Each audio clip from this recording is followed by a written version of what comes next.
Hello मित्रांनो, कसे आहेत? मी आलो भिजून. इकडे भाऊच्या काय अंगात आलं, कोणालाच माहीत नव्हतं की ह्यो करत होता इकडे बदक डॅन्स तर चांगलाच करीत होता. इकडे बघतो तर काय भाऊन पेटवली होती चूल आणि म्हणलं चला चहाचं बघून ठेवून घेऊ होता आणि चहा पिऊता. तर मग इकडं मी चहाची पत्ती टाकून घेतली आणि ते लगेच साखर बी टाकून घेतला.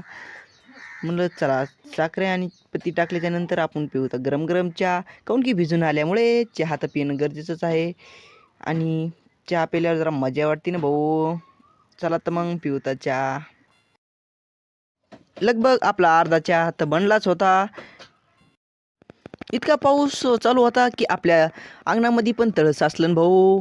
मग इतका पाऊस पडल्यामुळे तळ तर वावरात बी साचला. शर्ट वगैरे चेंज केलं आणि लगेच म्हणलं तेल गिल लावून घेऊ ता, काऊन की भाऊ आंघोळ गिंघोळ केल्यासारखंच होतंय ना. इकडे भाऊ डबल पाणी साठीतच होता.